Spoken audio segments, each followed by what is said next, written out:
Yo siempre digo, Sarajevo es una mezcla entre varios estilos de arquitectura que podemos ver aquí, entre varias comunidades religiosas, entre varias culturas, cada uno llegando aquí, que te voy a explicar ahora, dejó una parte, una herencia muy importante, y todas estas varias influencias al final se unieron en algo que hoy conocemos como Sarajevo. El encuentro y la mezcla entre varias culturas formando una identidad de la ciudad que es algo para mí como historiador muy especial. Lo que tenemos nosotros y muchas otras ciudades no lo tienen es exactamente esto. Una mezcla que pasas por la calle principal peatonal de Sarajevo. Empiezas, por ejemplo, en el pequeño Estambul, la parte otomana, la parte más antigua de la ciudad que fue construida durante la época otomana, y de repente, solo con un paso, entras en el pequeño Viena. Estás en la misma calle, que lleva, vale, diferentes nombres en la parte otomana y la parte austrohúngara, pero en realidad es la misma calle, y te sientes como has cambiado completamente las ciudades, que has salido de una ciudad, has entrado en una ciudad completamente diferente. Esto es la ciudad donde en una zona súper pequeña, hablamos de unos 500 metros cuadrados de superficies, se puede encontrar una mezquita, y una iglesia católica, y una iglesia ortodoxa, y la sinagoga más antigua de Sarajevo. Hablamos de un año 1462.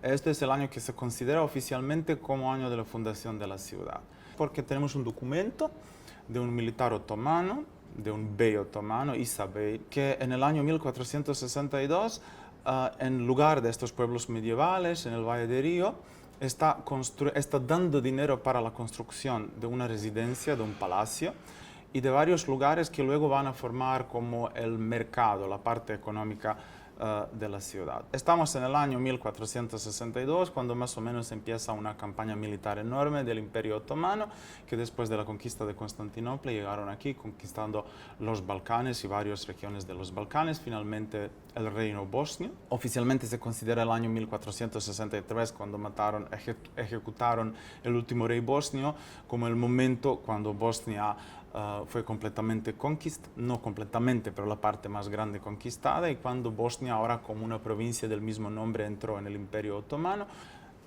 1878 es el siguiente año muy importante para nosotros. Esto es el cambio de los imperios, como a mí me gusta decir.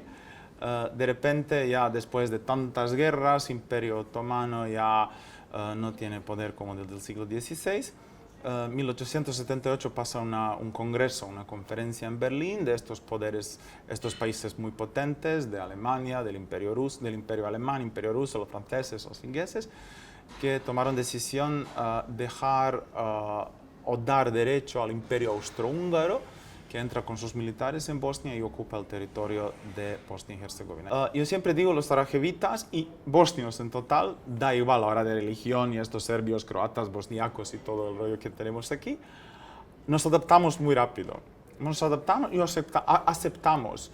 Y simplemente tomamos de varias culturas y varios conquistadores influencias lo mejor para nosotros.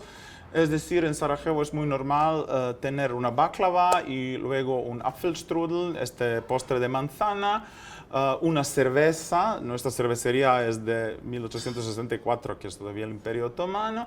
Luego tomar un café turco o luego, no sé, un café más estilo vienés. Sarajevo se encuentra en una situación completamente nueva en el año 1918. Esto es momento del nacimiento de un estado completamente nuevo en esta zona, y este estado que tenía nombre en 1918 cuando fue proclamado como el reino de serbios, croatas y eslovenos, pero algunos años después cambia el nombre a Yugoslavia. 1941, cuando empieza la Segunda Guerra Mundial para nosotros en esta zona de Yugoslavia, Bosnia y Herzegovina entró junto con Croacia al Estado croata independiente. Este era el nombre del Estado nazi. Al final, 6 de abril de 1945 es la fecha muy importante para Sarajevo. Es el momento de la entrada de partisanos de Tito, de estos militares de Tito, que liberaron Sarajevo de nazi.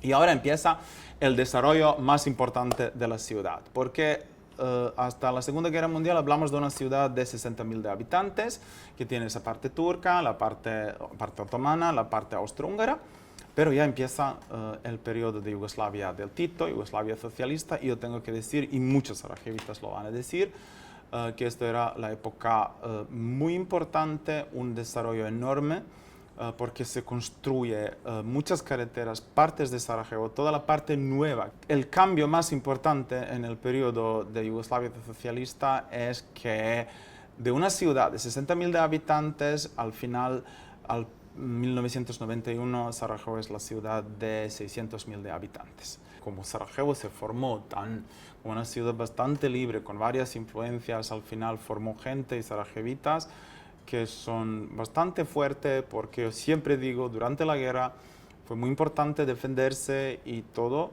y esto es lo que quiero decir, a mí me gusta decir una resistencia de la vida.